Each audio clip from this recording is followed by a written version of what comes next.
కావాలనే ఇది ఫ్యామిలీ గొడవగా మార్చి మార్చి మార్చి అందరినీ పిచ్చోలు చేయడం తప్ప ఇంకేది లేదు. సో పాత విషయాలు పక్కన పెడితే మార్చ్ 27 మీకు ఆర్డర్ చెప్పేస్తాను క్లుప్తంగా. మార్చ్ 27 నేను పాడి షరీఫ్ సిఐ గారికి ఫోన్ చేశాను, 100కి డైల్ చేశాను. ఎందుకంటే నాకు మనుషులు జమ అవుతున్నారు ఇంటి బయట. సార్ నేను నా భార్య పిల్లలు ఉన్నాం, ఇక్కడ వద్దన అటాక్ అవుతుంది, మాకు టాక్స్ వస్తున్నాయి, దయచేసి మాకు ప్రొటెక్షన్ ఇవ్వండి అని 100 చేయడం జరిగింది.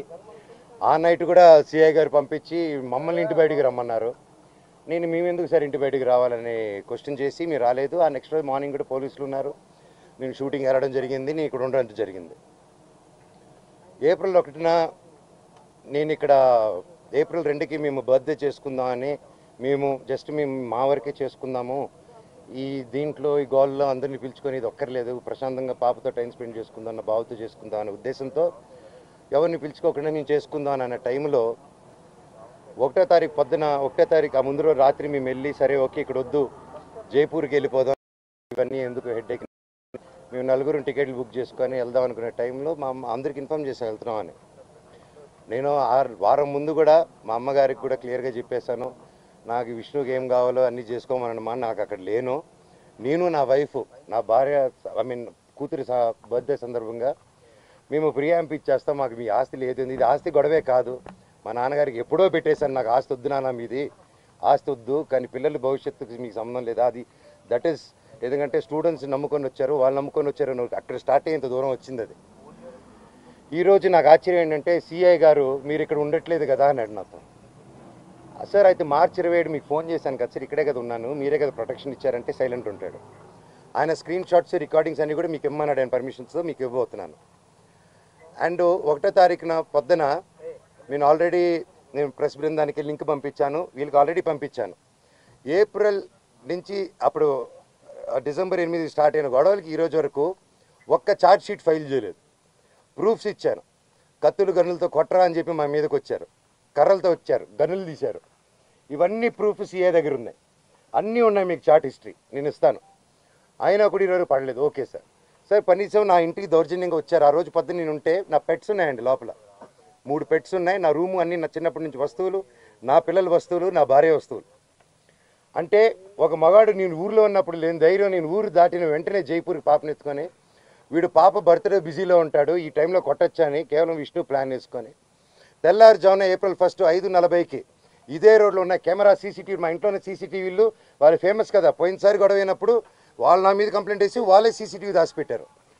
ఇప్పుడు కూడా మీరు వెళ్ళి అడగండి సీసీటీవీ వాళ్ళు ఎంటర్ అయింది ఎవరు, వాళ్ళు ఇస్తే సగం గుండు కొట్టుకుని తిరుగుతాను నేను వీధంతా, వాళ్ళకి సమస్య లేదు ఎవరు మీకు, ఎందుకంటే వాళ్ళు చేసింది దొంగ పని. నంబర్ 1 కమిషనర్ గారు బైండ్ ఓవర్ని క్రాస్ చేశారు, మల్టిపుల్ టైమ్స్ క్రాస్ చేశారు. జనరేటర్లో షుగర్ పోయడం దగ్గర నుంచి, మా వాళ్ళని కొట్టడం దగ్గర నుంచి, వాటర్ పంపులు ఇంటికి కట్ చేయడం పగలు కొట్టడం నుంచి, కరెంటు కట్ చేయండి ఆ ఇంటికి అని చెప్పడం నుంచి ప్రతి ఒక్కటి ఈ మనోజ్ గారి దగ్గర ప్రూఫ్స్ ఉన్నాయి. వాళ్ళ దగ్గర ఒక్క ప్రూఫ్ మనోజ్ మీద తప్పని చెప్పమనండి, నేను సాక్షాత్ అందరి కాళ్ళ మీద పడి నేను సారీ అడుగుతాను. ఒక్క ప్రూఫ్ చూడుకుని పోనీ నేను ఆస్తి అడిగినట్టు ఒక్క ప్రూఫ్ చూపిమనండి. వాళ్ళు చెప్పేది ప్రతిదీ అబద్ధం.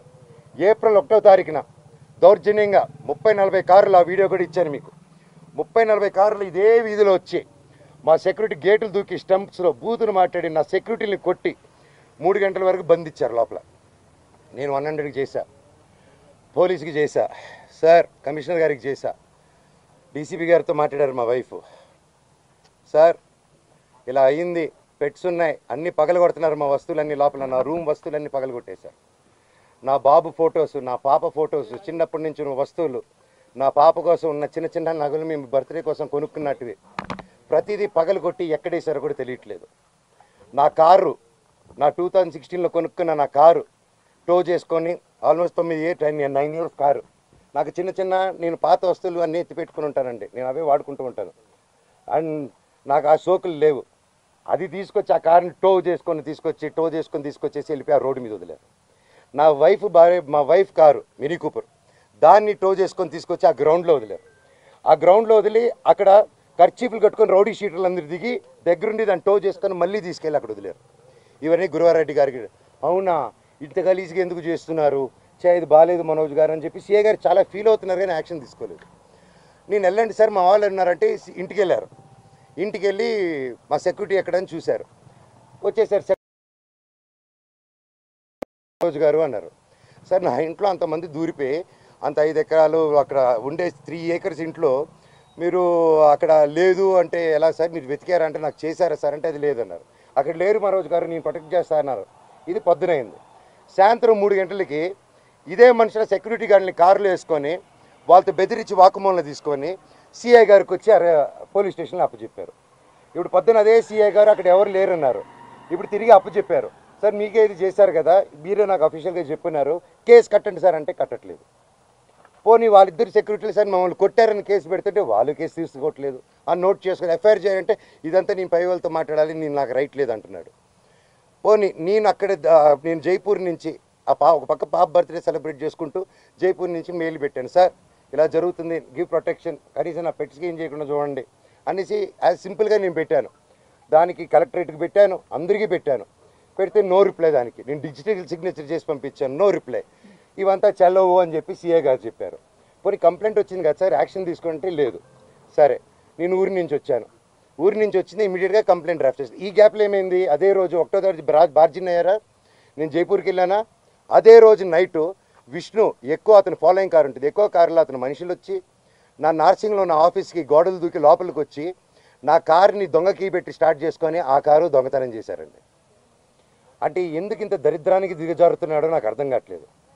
ఎందుకింత నేను కేవలం నా భైరవం, నా కన్నప్ప మీదకి నా భైరవం వదులుతాను, ఇది కాదు మనం పోట్లాడాలంటే ఎండి ధరల మీద పోరాడదాం, పని మీద పోరాడదాం, హెల్తీగా పోరాడదామని నా భైరవం వదులుదాం అనుకున్నాం సినిమా. ఇంకంతే భైరవం వదులుతున్నా అనేసరికి టెన్షన్ అయిపోయి కన్నప్ప పోస్ట్పోన్ చేసుకున్నాడు. ఆ కోపం ఎలా చేసుకోవాలో తెలియక నా మీద ఇదంతా రుద్దుతున్నారు. ఇమీడియట్గా డైవర్షన్. ఇప్పుడు మా అమ్మగారికి మా నాన్నగారికి వాళ్ళకి అవసరం అండి ఈ వయసులో. విష్ణు నాకంటే 4 సంవత్సరాలు పెద్దవాడు, అతనికి 4 పిల్లలు ఉన్నారు, వచ్చి మాట్లాడడం తెలియదా, కూర్చొని మాట్లాడమని అడుగుతున్నాను నేను. పెద్దోళ్ళని కూర్చొని పెట్టి అడుగుతున్నా, మాట్లాడలేరా? ఇవన్నీ కాకుండా ఇలా పోలీస్ ఆఫీసర్తో హైకోర్టు నుంచి నాకు ఆర్డర్ వచ్చిందండి. ఇది బాగా వినండి సార్. హైకోర్టు నుంచి క్లియర్ ఆర్డరు, నేను కానీ ఇక్కడ కానీ డిస్ప్యూట్ జరిగేంత వరకు మేము ఇక్కడ ఉండొచ్చు, ఇద్దరు నేను ఎవరు ఉండకూడదని చెప్పాల. కలెక్టరేట్ దగ్గరికి వెళ్ళారు, నేను అమ్మ నేను వచ్చి ఉండొచ్చు, నేను ఏం చేయట్లేదు, ఇదిగోండి అనేసి నా ఫైలు అప్పచెప్పాను నేను వాళ్ళకి.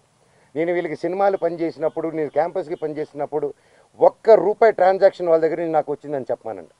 ఈ రోజు వరకు ఈ మనోజు ₹1 తీసుకోలేదు నా కుటుంబం నుంచి, ₹1 తీసుకోలేదు ఏ సినిమాకి. నేను బయట ప్రొడక్షన్ హిట్ కొట్టి బయట ప్రొడక్షన్లో చేసుకొని ఒకటి హిట్ కొడితే చాలు తీసుకొచ్చి ఇక్కడ లాక్ చేసేస్తాడు. విష్ణు కంపెనీలో 25 filmsలో నువ్వు చేయాలి, నువ్వు ఇప్పుడు ఆడగట్ట పేసుకొని చేయకపోతే విష్ణు కెరీర్ నిలబడదురా, నువ్వు ఆడగంటే అంటే నాకు కంఫర్టబుల్ లేదు, ఇప్పుడు I'm not ready for lady getup అన్నప్పుడు అంటే సెంటిమెంట్గా కూర్చొని పెట్టి లేదు విష్ణు కెరీర్ నీ చేతిలో ఉంది, వాడిని నిలబెడదాం హీరోగా, నువ్వు ఒక పర్ఫార్మెన్స్ నువ్వు కామెడీ చేస్తావు అంతా నువ్వు చేయి అంటే అన్న కోసం అమ్మాయి గెటప్ కూడా వేసుకొని యాక్ట్ చేశానండి. ప్రతిదీ చేశాను, వాళ్ళకి స్టంట్స్ డైరెక్ట్ చేశాను, సాంగ్స్ కంపోజ్ చేసి పెట్టాను, ప్రతి గొడ్డు చాకరీ చేసి పెట్టాను వాళ్ళకి. గ్రాఫిక్స్ నేను గ్రాఫిక్స్ చదువుకుంటే అతను గ్రాఫిక్స్ కంపెనీ పెట్టుకున్నాడు, మా నాన్న థియేటర్ పెట్టుకుంటే ఇతను సమోసాలు అమ్ముకుంటాడు. సో అది ఇతనికి ఉన్న ఇది. It's okay.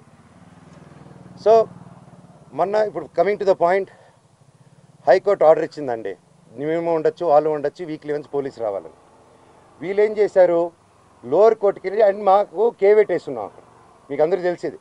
లోవర్ కోర్టుకి వెళ్ళి రంగారెడ్డి కోర్టుకి వెళ్ళి దొంగ డాక్యుమెంట్ ఇచ్చి కేవేట్ ఉందని అబద్ధాలు, కేవేట్ లేదని అబద్ధాలు చెప్పి జడ్జి గారికి దొంగ ఆర్డర్ తీసుకొచ్చారు.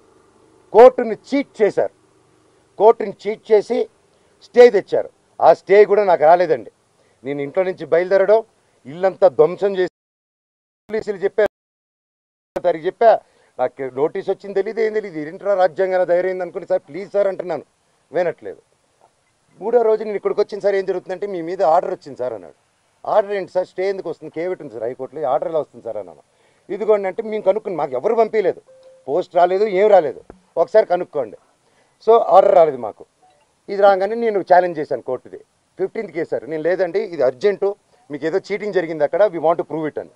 నేను ఆ ఆర్గ్యుమెంట్ జరిగింది, వీ ప్రూవ్డ్ ఇట్ రైట్. కోర్టులో అక్కడ ఎవరో వీళ్ళు తప్పుదారి పెట్టించి కోర్టుకి చెప్పారు, జడ్జి గారు చెప్పి మమ్మల్ని కోర్టుని చీట్ చేస్తారని తిట్టి అవతల వాళ్ళని కూడా ఈయన మీద వేసిన ఆర్డర్ నేను వెకేట్ చేస్తున్నానని తీసేశారు. సో ఒరిజినల్ హైకోర్టు ఆర్డర్లో ఉంది. ఇప్పుడు నేను ఇక్కడికి వచ్చాను, మా ఇంట్లో ఎవ్వరూ లేరు, మొత్తం anti social elements, rowdy sheeters, police లాఠీలు పెట్టుకొని ఈ అమ్మ ఫోటోలు తీసింది. ఈ అమ్మాయిని ఆపేస్తే మీరు ఎవరు రాలేదు, అమ్మ నా బెండెక్కమ్మ అని చెప్పి ఈ తల్లిని తీస్తుంది. సిఐ వచ్చారు. సిఐ వచ్చేసి పాప మీద పట్టుకొని తోయడం, పోలీసు అందరూ నేను అడ్డుపడిపోయాను. నా ముందు చేయకండి సార్, నా ముందు చేయకండి అని చెప్పేసి అడ్డుపడిపోయి పెళ్ళు ఇంకో టీవీ ఇంకో ఆయన వచ్చి లాగేశారు. అంటే మోహన్ బాబు గారు ఇంటి దగ్గరికి వస్తే ప్రెస్నైనా కొడతారు, పోలీసులైనా వచ్చి ప్రెస్ని కొట్టేస్తారు. నాకు కోసం వచ్చి నా వల్ల మీకు అదైనందుకు ఐఎమ్ రియలీ సారీ తల్లి. ఒక అన్నగా నేను ఎప్పుడు ఉంటాను, ఐఎమ్ సారీ. బట్ మీరు అంత గట్టిగా పోరాడారు, నిలబడారు, థ్యాంక్ యూ. తప్పు లేనప్పుడు మిమ్మల్ని ఎందుకు సార్ ఆపుతున్నారు అక్కడ రాకుండా? నేను రమ్మంటున్నాను ప్రెస్ని, నేను ఎక్కడికైనా వచ్చి మాట్లాడుతాను, నన్ను ఎందుకు ప్రెస్ని రానిట్లేదు? నేను ఒకటే అడిగాను, సార్ హైకోర్టు ఆర్డర్ ఇదిగోండి, మీకు కూడా షేర్ చేసి మీకు హైకోర్టు ఆర్డర్ ఇచ్చాను, లోవర్ కోర్టుది చీటింగ్ చేశారు, కమిషనర్ గారు బాండు, ఇవి 3 ఉన్నాయి, ఇవి చల్లవంటాడు. పోనీ రాసి ఉండంటే మీరు రాయకూడదు అంటారు. పోనీ ప్రెస్కి చెప్పమంటే మేము చెప్పమంటారు. సరే ఏ అధికారంతో నా ఇంట్లో మీ ఇంటికి వెళ్ళేదని మీకు ఆర్డర్ కావాలంటాడు. మీరు ఇంటికి వెళ్ళేదని మీరు ఆర్డర్ తీసుకుంటున్నారు సార్ అని. లేదు మీ నాన్న చెప్పాలి మాకు అంటున్నారు. సార్ అది కోర్టులో ఉంది సార్, మీరు ఎందుకు మా నాన్న మాట వింటున్నారు? మీరు కోర్టు మాట వినాలి కదా సార్ ఏపీ గారు అంటున్నాను. లేదు సిఏ గారు ఏసీపీ గారు లేరు, మోహన్ బాబు గారు చెప్పాలి అంటున్నారు. సార్ ఇది ఎక్కడ సార్? ఇంటి లోపల మా నాన్న లేరు, ఎవరు లేరు, మా పెట్స్ ఉన్నాయి, 25 మంది రౌడీ షీటర్లు ఉన్నారు. నేను డ్రోన్ పంపిస్తాను సార్ చూడండి సార్ అంటే పంపించద్దు, మేము చూడకూడదు.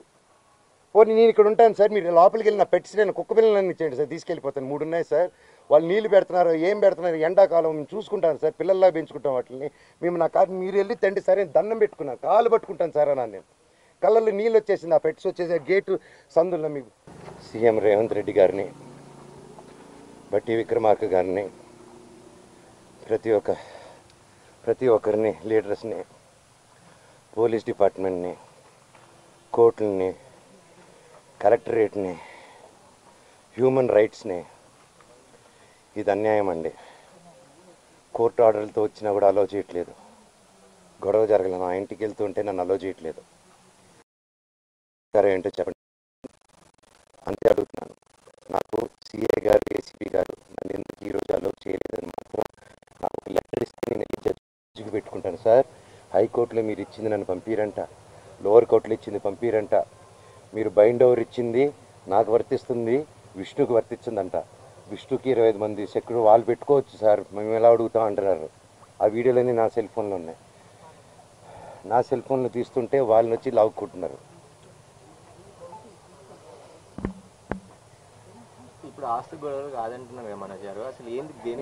నా తల్లి మీద నా పిల్లల మీద ప్రమాణం చేసి చెప్తున్నాను, ఏ రోజు నేను ఆస్తి అడగలేదు, నా భార్య కూడా ఆస్తి అడగలేదు. మా 2 పక్కల ఆస్తి గురించి మేము ఏ రోజు సంభాషణ తీయలేదు. మాకు దొంగ సిగ్నేచర్లు పెట్టారు, ఫ్రాజరీలు చేశారు, మేము ఫ్రాజరీ కేసులు కూడా వేయలేదు. మేము వాళ్ళ కర్మకు వాళ్ళు పోతారు, కర్మ సిద్ధాంతాన్ని నమ్ముకొని ఉంటాం. అర్థమైందండి? కుళ్ళండి, చిన్నప్పటి నుంచి నేనంటే కుళ్ళు. నా జుట్టు విష్ణు చేతికి వెళ్ళాలి, నా జుట్టు మనో జుట్టు నా చేతికి కావాలి నాయన అంటే, సరే బిడ్డ వాడి జుట్టు నీకు ఇస్తారని మాట ఇచ్చారు. అంతకు మించి నేను అది ఇవ్వట్లేదు. క్యాంపస్ అడిగాను, చేసే మనీ స్విండలింగ్ గురించి అడిగాను, ఆ డబ్బు విష్ణు చేసే దొంగతనాల గురించి అడిగాను, పిల్లల దగ్గర దోచుకునే దాని గురించి అడిగాను, లోకల్ ప్రజలను దోచుకునేది అడిగాను, ప్రూఫ్లు హ్యాండ్ ఓవర్ చేశాను, అన్నీ చేస్తున్నాను సార్. దయచేసి నన్ను ఎందుకు మాట్లాడే స్కోప్ ఇవ్వట్లేదు, కోర్టు ఆర్డర్ నన్ను ఎందుకు అలో చేయట్లేదు అడగండి. సారీ, నేను మళ్ళీ ప్రెస్ మీట్